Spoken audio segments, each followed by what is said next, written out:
हरि गोविंदा हरि के सब हरि गोविंदा।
नैविशेषमासीन मभिवाद्य महामतिं कथामृतरसस्वाद कुशलः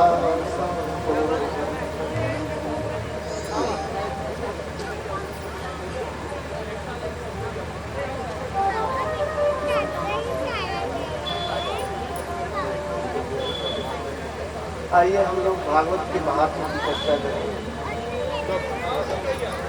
महात्मा का अर्थ होता है नहीं। जिस ग्रंथ को हम सुनने जा रहे हैं उसकी महिमा क्यों सुनना चाहिए? 6 अध्यायों में पद्म पुराण के अंतर्गत श्रीमद् भागवत के महात्मा की कथाएं हम सच्चिदानंद भगवान को प्रणाम करते हैं, जो इस संसार को बनाते हैं, चलाते हैं और फिर अपने में लीन कर लेते हैं। जिस भगवान श्री कृष्ण के चरणों में कोई एक बार प्रणाम करता है तो उसको उसके दैहिक भौतिक तीनों प्रकार के तापों का दुखों का जो विनाश कर देते हैं। ऐसे श्री कृष्णाय वयं नमः, हम सब उन श्री कृष्ण भगवान को प्रणाम करते हैं। भागवत के कथयिता श्री सुखदेव जी को प्रणाम किया। यम प्रव्रजं समनुपेतं पेतकृत्यं द्वैपायनो विरहतः प्रेति तन्मयतया सर्वो विनेदु तं सर्वभूतहृदयं मानतु।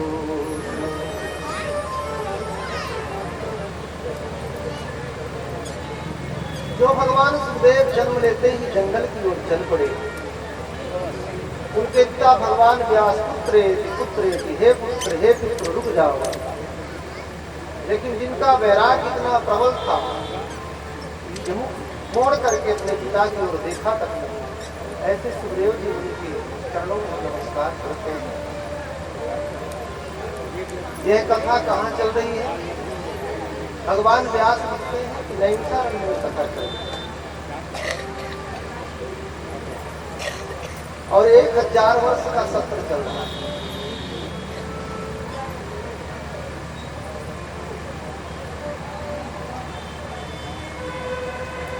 नैमिषारण्य जहां पर एक निमिष का महत्व हो गया, जहां पर पहुंचने के बाद हमारा ये मनस्चक्र शांत हो जाए, भगवान में लग जाए, उसको नैमिषारण्य कहते हैं। और ये नैमिषारण्य की पूरी परम पावन है। जैसे अयोध्या ये वैराग्य की भूमि है, आज भी वैराग्य संपन्न महात्माओं का श्री अवध में अयोध्या में दर्शन है। काशी ज्ञान भूमि है, जिसको ज्ञान पाना हो काशी जाए। वृंदावन धाम प्रेम भूमि है, जिसको भगवान का प्रेम चाहिए वृंदावन जाए। ऐसे नैमिषारण्य कथा भूमि, जितनी कथा नैमिषारण्य की भूमि में हुई अन्यत्र कहीं नहीं। श्री व्यास जी लिखते हैं सहस्त्र समास 1000 वर्ष तक लगातार कथा हुई। ऐसे नैमिषारण्य के पावन भूमि में श्री सूत जी व्यासासीन है, अर्थात व्यासपीठ पर विराजमान है। सौनक आदि 88,000 ऋषि मुनि महात्मा वो कथा श्रवण करने के लिए बैठे हैं। और उसी क्रम में श्री भक्ति देवर्षि नारद का संवाद बताया। भक्ति ज्ञान वैराग्य मूर्छा अवस्था में वृंदावन में पड़े हुए हैं। देवर्षि नारद जी ने विविध शास्त्रों का श्रवण कराया, लेकिन भक्ति के दुख दूर नहीं हुआ। ज्ञान जर्जर हो गया, वैराग्य जर्जर हो गया।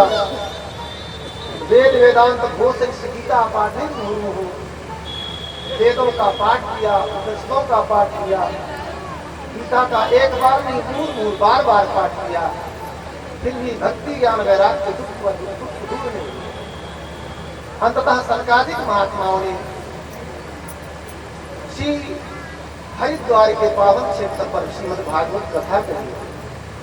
उस भागवत कथा के प्रभाव से भक्ति ज्ञान वैराग्य का दुख दूर हो गया। ज्ञाने यज्ञं करिष्यामि सुख शास्त्र कथोज्ज्वलम् भक्ति ज्ञान विरागाणां स्थापनार्थं प्रयत्नतः। और उस हरिद्वार के पावन क्षेत्र में जय शब्दो नमः शब्दः शंख शब्द चा जय शब्द हुआ, नमः शब्द से पूरा गंगा जी का पावन क्षेत्र गुंजायमान हो गया। और इसी सनकादिक महात्माओं ने भागवत की कथा कही। ये सनकादिक महात्मा श्री ब्रह्मा जी के सुपुत्र है, सनक सनंदन सनातन सनत कुमार। ये ब्रह्मा जी के मानस पुत्र है, भगवान नारायण के प्रथम अवतार है। देवर्षि नारद जी कथा सुन रहे हैं, सनकादिक महात्मा कथा का अवतार कर रहे हैं। और देवर्षि नारद जी भगवान के ही अवतार है, भगवान के तीसरे अवतार है। सनकादिक महात्मा भागवत की महिमा का बखान करते हुए कह रहे हैं, सदा सेव्या श्रीमद् भागवती कथा यस्याः श्रवण मात्रेण हरे चित्तम समाश्रये। भगवान की कथा सदैव सेवनीय है, सदैव सुनना चाहिए, सदा सुनना चाहिए। क्यों सुनना चाहिए भाई? तो कहा यस्याः श्रवण मात्रेण हरि चित्तम समाश्रयेत। भागवत की कथा सुनने मात्र से भगवान श्रीहरि चित्त में आकर के चिपक जाते हैं, बैठ जाते हैं। इसलिए भगवान की कथा सदैव सुननी चाहिए।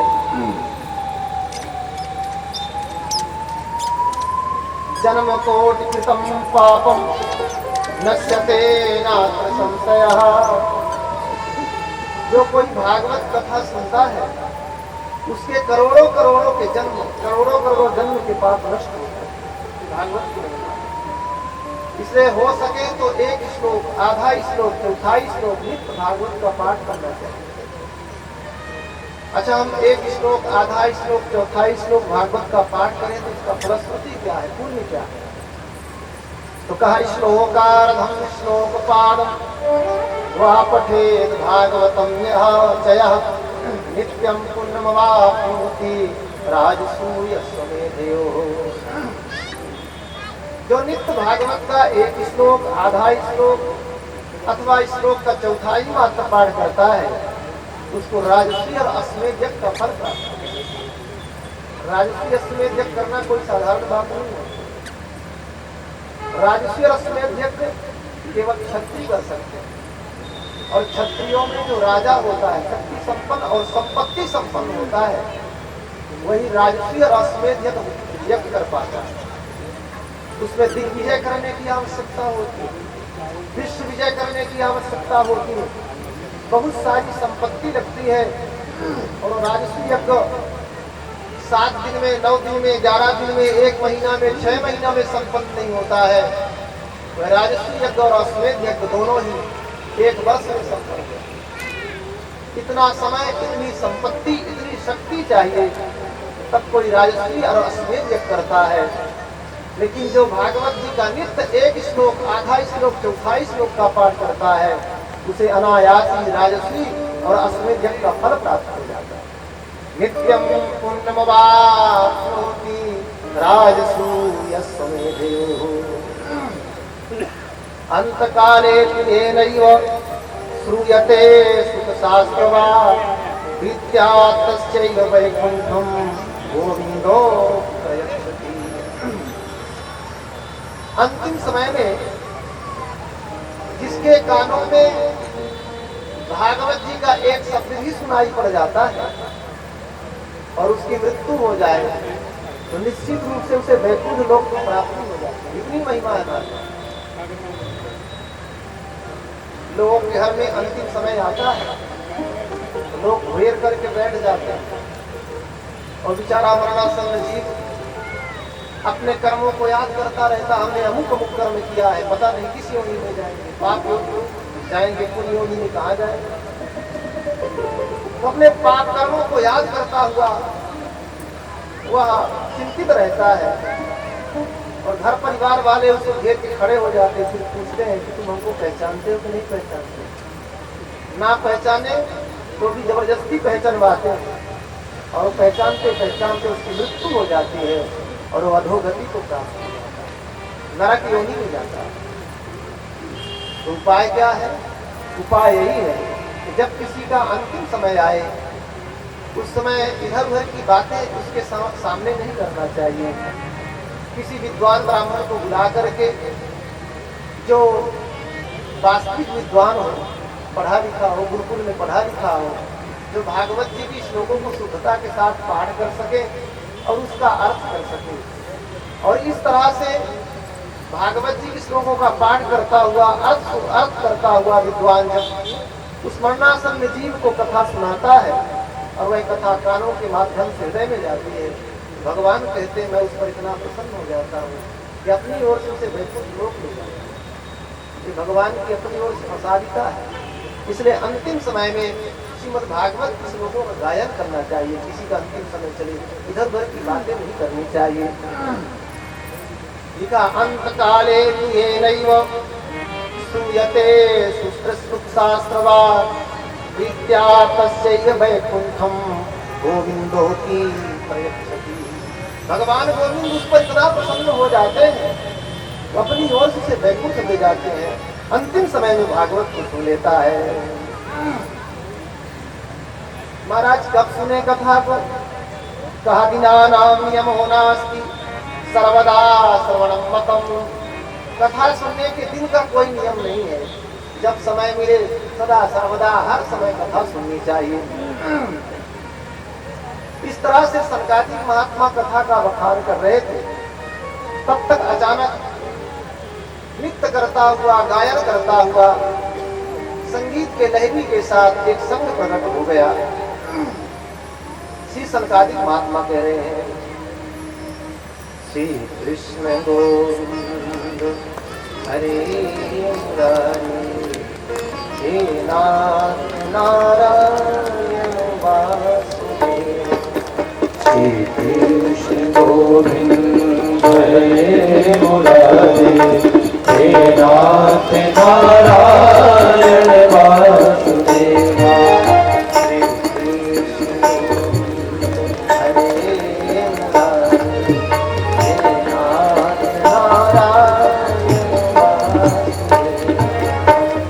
कृष्ण गोविंद हरे मुरारी, हे नाथ नारायण वासुदेवा।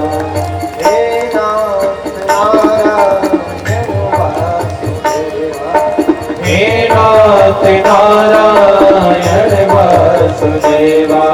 हे नाथ नारायण वासुदेवा, हे नाथ नारायण वासुदेवा। सभी का भाव कृष्ण गोविंद हरे मुरारी, हे नाथ नारायण वासुदेवा। कृष्ण गोविंद हरे मुरारी, हे नाथ नारायण वासुदेवा। भक्ति सुतौ तौ करुणौ गृहीत्वा, प्रेमैक रूपा संसारा। भक्ति सुतौ तौ तरुणो गृहीत्वा, प्रेमैक रूपा सहसा विरासी। हे कृष्ण गोविंद मुरारी, हे नाथ नारायण वासुदेवा। श्री कृष्ण गोविंद हरे मुरारी, नाथे बिना मानि मोर बदलते। कृष्ण गोविंद हरे नाथ नारायण वासुदेवा। श्री कृष्ण गोविंद हरे मुरारी, हे नाथ नारायण वासुदेवा।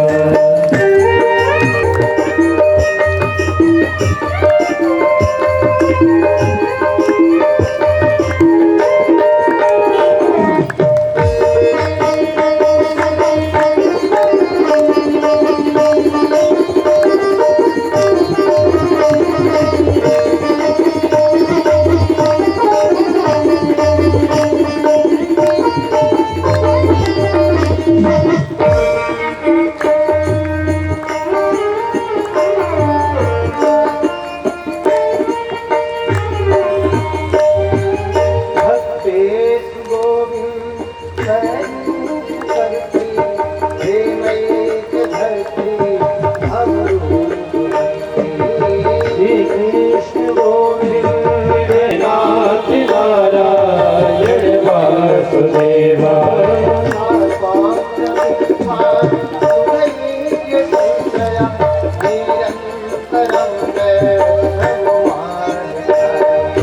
श्री कृष्ण गोविंद हरे मुरारी, हे नाथ नारायण वासुदेवा। गोविंद हरे मुरारी, हे नाथ नारायण वासुदेवा। भक्ति ज्ञान वैराग्य प्रगट। ध्यान रहे, कथा हो रही है हरिद्वार में गंगा जी के तट पर। श्री भक्ति ज्ञान वैराग्य मूर्छा अवस्था में पड़े हुए जमुना जी के तट पर वृंदावन। कथा यहाँ हो रही है, वो वहाँ जागे। ना केवल जागे, उनकी वृद्धावस्था दूर हो गई, तरुणावस्था को प्राप्त हो गई, और ज्ञान वैराग्य अपनी मैया भक्ति के साथ ताता तैया करते हुए हरिद्वार में सम्मान किया गया, आसन दिया गया। भक्ति महारानी ने कहा कि हम कहाँ विराजे। सरकारिक महात्माओं ने कहा कि आप भक्तों के हृदय में विराजे।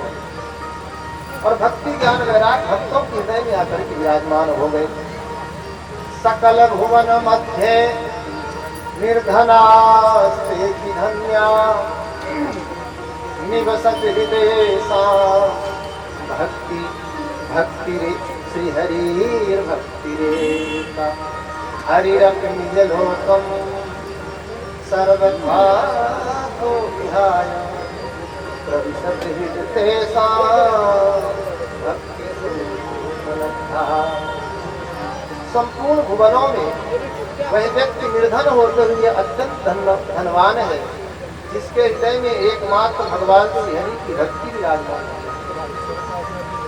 उस भक्ति को देख करके साक्षात गोलोक बिहारी भगवान नारायण अपने परम धाम को छोड़ करके और भक्त के हृदय में आकर के विराजमान हो जाते हैं।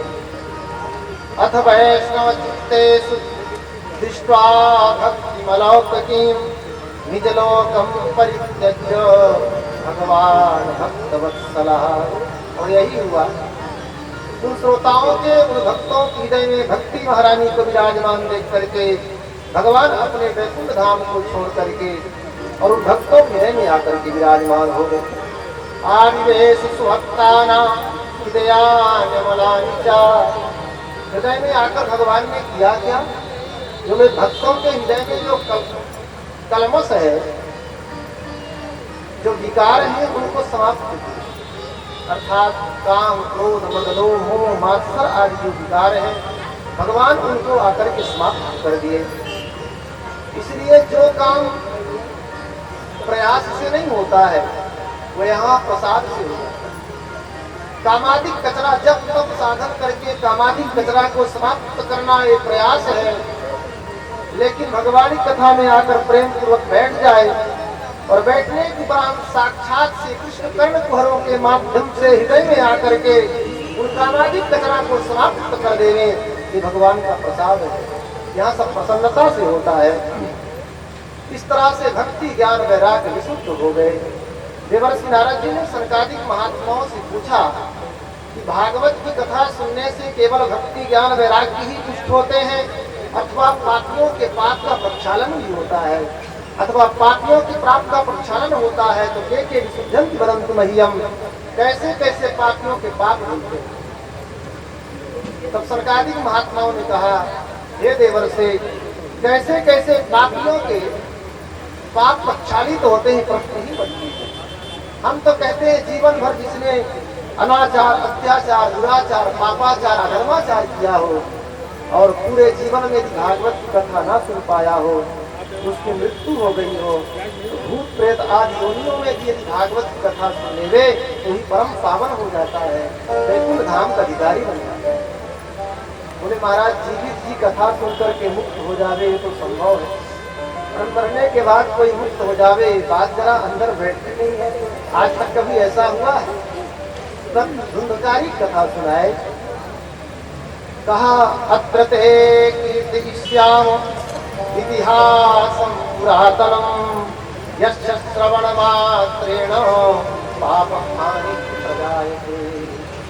हम आपको एक इतिहास सुनाते हैं। इतिहास का अर्थ होता है इत्थम प्रकारेण न्यासः इति इतिहासः, घटी हुई घटना का यथार्थ निरूपण। अर्थात जो हम कथा आपको सुना रहे हैं, ये कोई काल्पनिक कथा नहीं, ये घटना घट चुकी है, इसलिए इसको इतिहास कहते हैं। कहा इस इतिहास को सुनने मात्र से पाप समाप्त होते हैं। तुंगभद्रा नदी के पावन तट पर एक नगर था। सनकादिक महात्मा कहते हैं कि तुंगभद्रा नदी कहाँ पे है? उत्तर भारत में तो कहीं है नहीं, शायद आप दक्षिण भारत गए हो तो किष्किंधा के पास है तुंगभद्रा नदी। वाल्मीकि रामायण में किष्किंधा कांड में वर्णन है। तो तुंगभद्रा नदी एक किष्किंधा का है, वाल्मीकि रामायण के अनुसार एक किष्किंधा के समीप है। इसका तात्पर्य है उत्तर भारत में कथा हो रही है, नहीं दक्षिण भारत में भी कथा हुई। और श्री गोकर्ण जी महाराज धुंधकारी कथा सुनाए, ये दक्षिण भारत में कथा के समीप कथा। तो ऐसे इस तुंगभद्रा नदी के पावन तट पर एक ब्राह्मण रहते जिनका नाम था पंडित आत्मदेव। वो बड़े सदाचारी थे, निरध्यायी थे, अग्निहोत्री थे, नित्य अग्निहोत्र करते थे, बड़े संतोषी ब्राह्मण थे। सब कुछ अच्छा था। उनकी पत्नी थी जिसका नाम था धुंधुली देवी। तस्य प्रिया धुंधुली स्मृता यथा नाम तथा गुण। जैसा नाम था वैसा गुण भी था। सनकादिक महात्मा कहते हैं लोक वार्ता रत्न पूरा, सांसारिक वार्ता करने में उसे बड़ा आनंद मिलता था। स्वभाव कोई सुशील नहीं था, अत्यंत क्रूर स्वभाव था। प्रायसो बहुजन का जब देखो तो बड़बड़ करती रहती, ज्यादा बोलती रहती। सूराचार कृतेषु, घर के काम धंधा करने में बड़ी निपुण थी। कृपणा, बड़ी कृपण थी, बड़ी कंजूस थी। कलह प्रिया, और जब देखो तब झगड़ा करती रहती। पर ऐसी पत्नी को पाकर के भी पंडित आत्मदेव जी जैसे तैसे काम चला लेते। उनके मन में दुख था तो केवल इस बात का दुख था, उनकी कोई निजी संतान नहीं थी, कोई बेटा नहीं था। एक दिन पुत्र के दुख से, पुत्र के अभाव के दुख से दुखित होकर के वो पंडित जी जंगल में मरने के उद्देश्य से गए। एक तालाब के तट पर जाकर के उदन करने लग गए। एक महात्मा ने देख लिया, दया आई, एक फल निकाल करके दिए और बोले जा करके अपने पत्नी खिला दोगे तो बेटा हो जाए। पंडित जी अत्यंत प्रसन्न हो गए और आकर के अपनी पत्नी से कहते हैं, अरे देवी, ये सुंदर फल है, महात्मा ने दिया है, बड़ा सुस्वादु फल है, यदि तुम खा लोगी तो सुंदर पुत्र का जन्म होगा। वो महाराज धुंधली देवी आंख फाड़ के देखने लगी, पता नहीं कहाँ से फल लाए। तो महात्मा जादू टोना करके दिया, लेने के देने पड़ जाए। कहाँ से लाए महाराज? बोले महात्मा ने दिया, खा लो फल। ठीक है, हाथ में दे दो, मैं बढ़िया स्नान करके पवित्र होकर बाद में प्रेम से खाऊंगी। तो पंडित जी तो हाथ में विश्वास पूर्वक दे करके चले गए और गांव में जाकर खुशखबरी सुनाने लग गए, देखना 9 महीने के बाद हमारे घर में किलकारी हो जाएगी, बढ़िया सुंदर बेटा होगा। तो पंडित जी से चले गए और इधर जो धुंधली देवी थी वो बैठी बैठी हाथ में फल लिए सोच रही थी, खाऊंगी ना खाऊं, खाऊंगी ना खाऊं। तब तक उसकी छोटी बहन आ गई। वो आकर कहने लग गई, कहूँ बहन धुंधली, क्या बैठी बैठी सोच रही, हाथ में क्या लेके रखी है? बोले बहना अच्छे समय में आ गई। ये पता नहीं कहाँ से फल लाए हैं, महात्मा ने दिया ऐसा कह रहे थे और कह रहे थे खा लोगी तो बेटा हो जाएगा। तो क्या फल खाने से कभी बेटा होता है? अरे सब बेकार की बातें, बहना खाना नहीं। यदि फल खाने से बेटा होता तो बरसों से तुम्हारे घर में गैया बंधी पड़ी है, बाज पड़ी है, खिला दे उसे, फल होना होगा तो हो ही जाएगा। तो पंडित जी को क्या जवाब दोगी? अरे बोले हमारे घर में बालक है, 9 महीने के बाद जब बालक का जन्म होगा तो चुपके से मैं अपने बालक को तुमको दे दूंगी और तुम तब तक नाटक करते रहना गर्भवती को बहाना बना करके। ऐसा कह करके वो चली गई महाराज। और फल जो है गैया को खिलाया और कालांतर में उसके बहन को बेटा हुआ तो ला करके धुंधली को दे दिया। धुंधली ने हाथ में बेटा को लिया, पंडित जी को दिखा दिया, मेरे बेटा हुआ है। पंडित जी तो अत्यंत प्रसन्न हो गए, देखो इतने महीने के बाद बेटा, बड़ा उत्सव मनाया महाराज।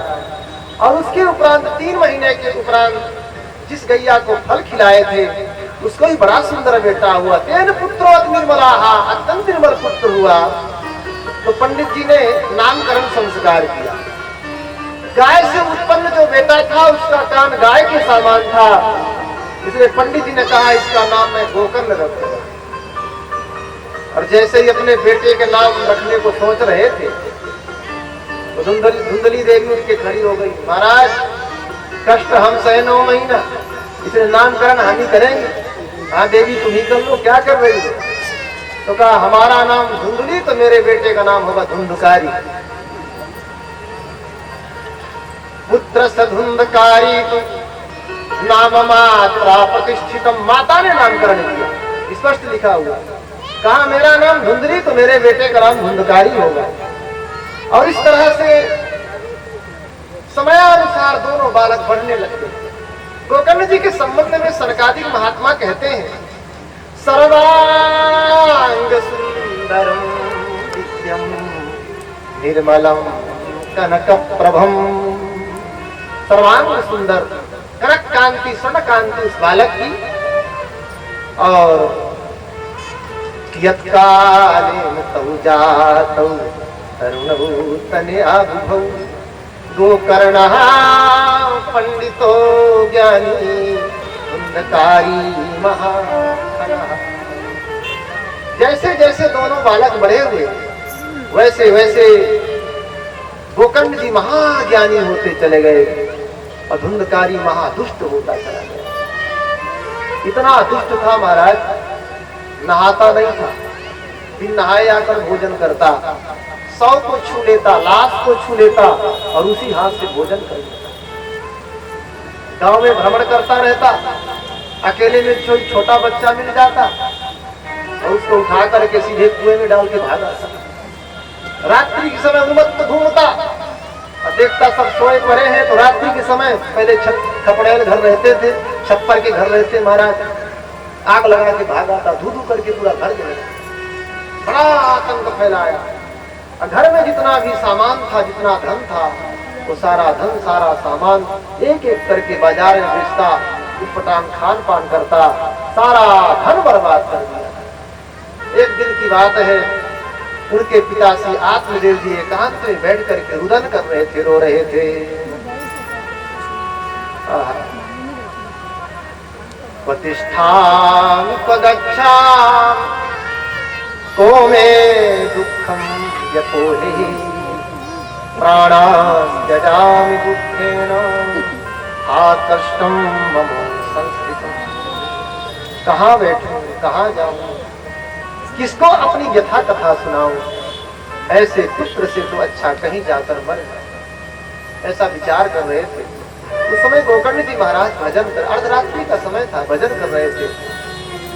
गोकर्ण महाराज के कानों में जब रुदन पिताजी का सुनाई पड़ा, दौड़ते हुए आए और हाथ पकड़ कर समझाने लग गए। सुतः कस्य धनम कस्य स्नेहवान ज्वलते निशम।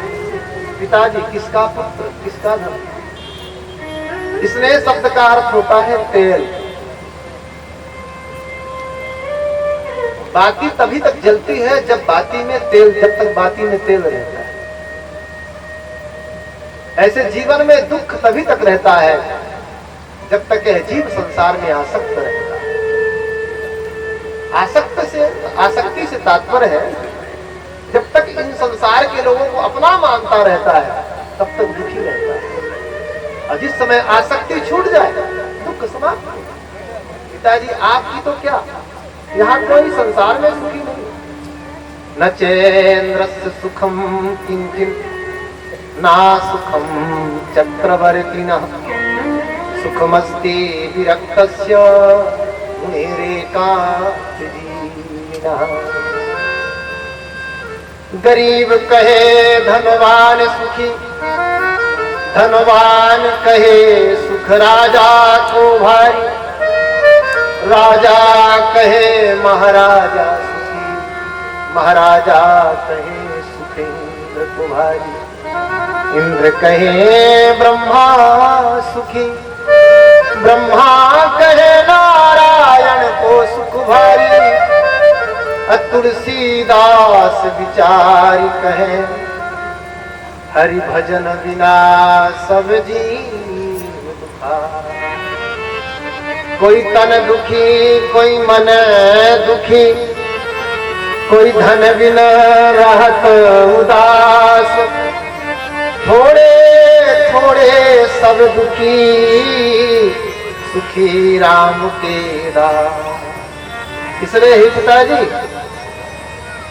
देहेस्तिमांस रुधिरे भीमतिं तदत्तं जाया सुतादिषु सदा ममतां विमुञ्च पश्यानिशं जगदिदं क्षणभङ्गनिष्ठं वैराग्यरागरसिको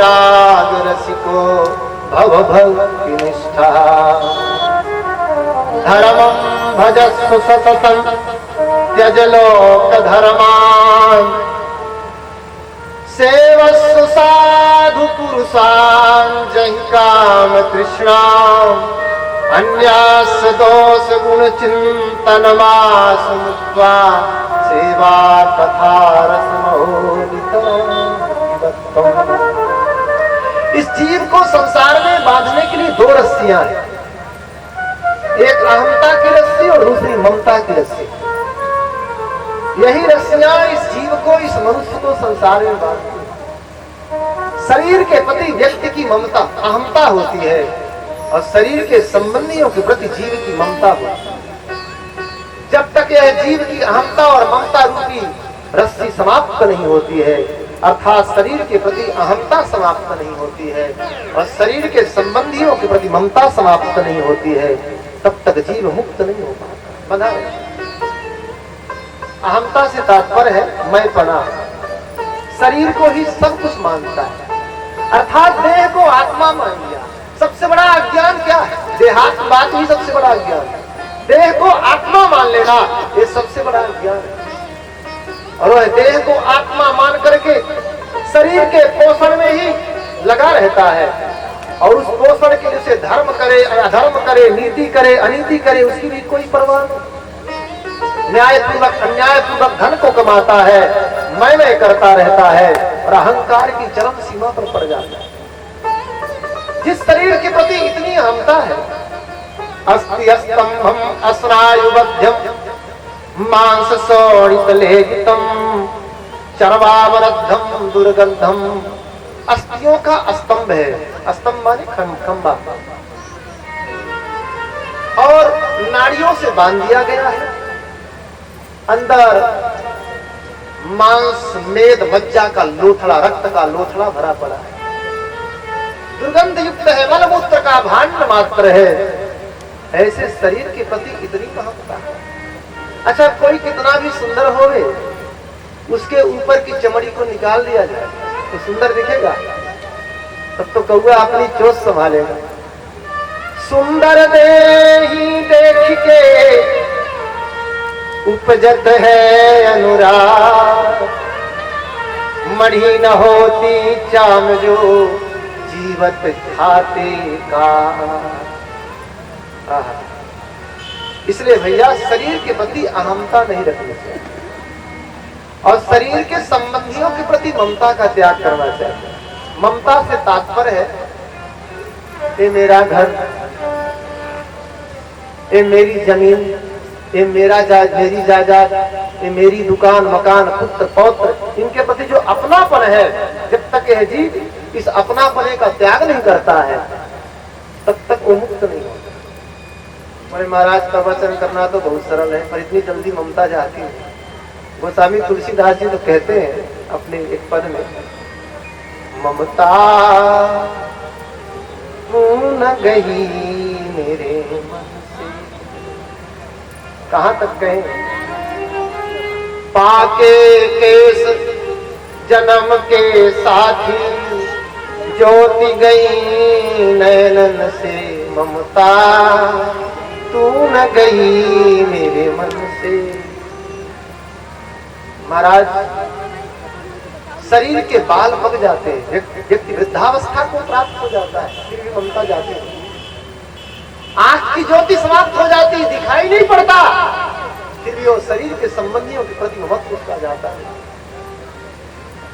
तो गोस्वामी तुलसीदास जी कहते हैं ममता नहीं जाती तो मत जाने दो, उसको तोड़ो मत, उसको मोड़ो। किधर मोड़े?